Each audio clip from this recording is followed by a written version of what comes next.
నమస్తే అండి. నా పేరు మిథున్ వెచ్చు. నేను ఈ వీడియో చేయడానికి కారణం మా ఫ్రెండ్ అండి. ఎట్లా అంటే రీసెంట్గా రిషితేశ్వరి ర్యాగింగ్ కేస్ అందరూ దాని మీద సోషల్ నెట్వర్కింగ్ సైట్స్లో కామెంట్స్ చేస్తున్నారు, పోస్టులు పెడుతున్నారు, ట్విట్టర్లో ట్వీట్స్ కూడా చేస్తున్నారు. సరే నేను కూడా యాజ్ ఎ సిటిజన్గా ఒక కామెంట్ పెట్టబోతుంటే మా ఫ్రెండ్ అడిగాడండి, అరే మనం పెట్టి ఈ కామెంట్ ఎంతవరకు రీచ్ అవుతుంది, డైరెక్ట్గా మాట్లాడలేనప్పుడు ఎందుకు ఈ కామెంట్స్ పెట్టడం అని. సో ఈ వీడియో ద్వారా నేను కొన్ని షేర్ చేయాలనుకుంటున్నాను, కొన్ని భావాలు చెప్పాలనుకుంటున్నాను. ఇక పాయింట్కి వస్తే రిషితేశ్వరిని ఒక అమ్మాయి ఎన్నో ఆశలతో కాలేజీలో అడుగు పెడితే ర్యాగింగ్ ద్వారా సూసైడ్ చేసుకునేలా చేసిన సాటి స్టూడెంట్స్. అయ్యా న్యాయం చేయండి అని అడుగుతున్న స్టూడెంట్స్కి అర్ధంతరంగా సెలవులు ఇచ్చేసి నామమాత్రపు కమిటీ వేసిన ప్రభుత్వం, కేవలం మన కులపోడు అనే ఒక్క కారణంతో కేసును పక్కదోవ పట్టించాలని చూస్తున్న మంత్రుడు. అయ్యా సీఎం చంద్రబాబు నాయుడు గారు, ఉమెన్ ప్రొటెక్షన్ మీ ఎజెండాలో 2014లో మీ పార్టీ ఎజెండాలో మెయిన్ పాయింట్. అట్లీస్ట్ రిషితేశ్వరి తల్లిదండ్రులకి అపాయింట్మెంట్ ఇచ్చి వాళ్ళ బాధ వినండి సార్. కులం మతం అనే భేదాలు చూడకుండా న్యాయం చేయండి సార్. ఇకపోతే పవన్ కళ్యాణ్ గారు, అన్నా ప్రశ్నిస్తానని చెప్పి పార్టీ పెట్టావు, ఓకే ప్రశ్నిస్తున్నావు కూడా, మీదని కాదంటలేదు, కానీ సమస్య రాగానే ప్రశ్నించన్నా. సమస్య వచ్చిన 2 వారాలకు 3 వారాలకు 2 ట్వీట్ పెట్టి లేకపోతే ఒక అరగంట ప్రెస్ మీట్ పెట్టి మాట్లాడితే దానివల్ల ఉపయోగం లేదన్నా. నేను చేసే వీడియో ఎంతమందికి రీచ్ అవుతుందో నాకు తెలియదు, కానీ నువ్వు ఒక్క ప్రెస్ మీట్ పెడితే అది కొన్ని కోట్ల మందికి రీచ్ అవుతుందన్న. కేవలం నీ వ్యక్తిత్వం చూసి కొన్ని కోట్ల మంది నేను అభిమానిస్తున్నారన్న. ఈ చిట్టి తల్లికి న్యాయం జరిగేలా చేయన్న. ఈ విషయంలో స్పందించన్న, తొందరగా స్పందించన్న. ఇకపోతే జగన్ అన్న రైతు ఓదార్పు యాత్రలు, ఆ దీక్షలు ఈ దీక్షలు అని చేస్తూనే ఉంటావు కదన్నా. ఈ ఒక్క విషయం ఎందుకు స్పందించట్లేదు? ఈ విషయంలో కూడా ఒక 3 రోజులు 4 రోజులు దీక్ష చేయన్నా, ప్రభుత్వం మీద ఒత్తిడి పెంచన్నా, ఆ చిట్టిదలకి న్యాయం చేయన్నా. ఒక ఆడపిల్లకి న్యాయం చేసిన వాడిగా చరిత్రలో గుర్తుండిపోతామన్నా. రాజశేఖర్ రెడ్డి అనే ఒక ఆయన 2008లో యాసిడ్ దాడి జరిగితే 24 గంటలు తిరగకుండా నిందితుల్ని రోడ్డు మీద పిచ్చు కుక్కలను కాల్చినట్టు కాలిస్తే ఆ ఊహ ఎవరికైనా రావాలన్నా సరే ప్యాంట్ తడిసిపోయేలా చేశాడు. అది కావాలి సార్, మాకు స్పాట్ న్యాయం కావాలి సార్. అంతేగాని 20-30 సంవత్సరాల తర్వాత వచ్చే జడ్జిమెంట్ వల్ల ఉపయోగం లేదు సార్. ఎప్పుడో 40 సంవత్సరాల క్రితం రాసినటువంటి ఈ రాజ్యాంగం వల్ల ఎవరికి ఉపయోగం లేదు సార్. మార్పులు చేయండి సార్, శిక్షలు కఠినం చేయండి సార్. ముంబై దాడుల ద్వారా 250 మంది చనిపోతే అది చేసిన వాడిని ఉరిశిక్ష వేస్తుంటే సోకాల్డ్ మానవతావాదులు వాళ్ళకు మాత్రమే మానవత్వం ఉన్నట్టు అరాచకత్వం చేస్తుంది తప్పు. ఆ 270 మందిలో నీ అక్కో నీ చెల్లో ఉంటే అట్లాగే అంటారా? లేదుగా, స్పందిస్తారుగా, న్యాయం చేయమని కోరుకుంటారుగా.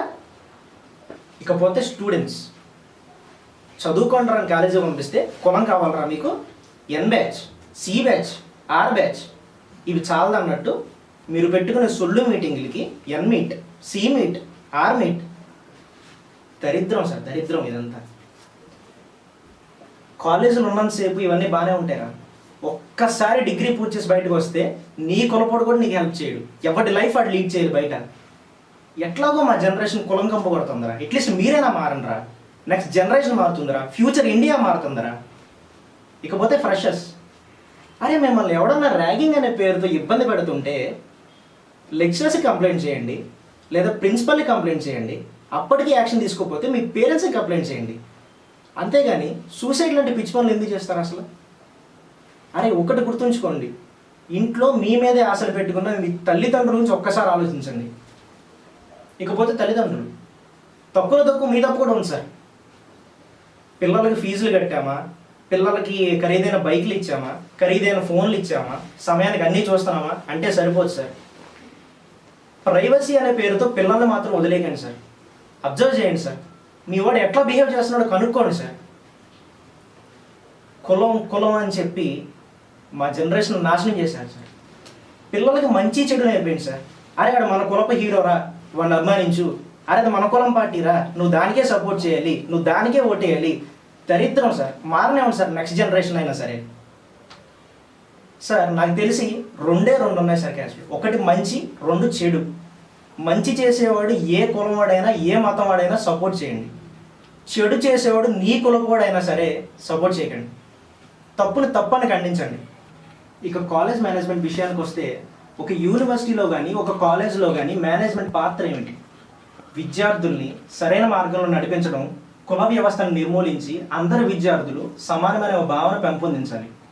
ఈ విషయంలో మన కాలేజ్ మేనేజ్మెంట్లు పూర్తిగా విఫలమవుతున్నాయి. ఎవడి కులపోడు కాలేజీలో వాడి కులపిచ్చి డామినేషన్ వల్ల పక్క కులం విద్యార్థులు బతకలేని పరిస్థితులు ఏర్పడ్డాయి.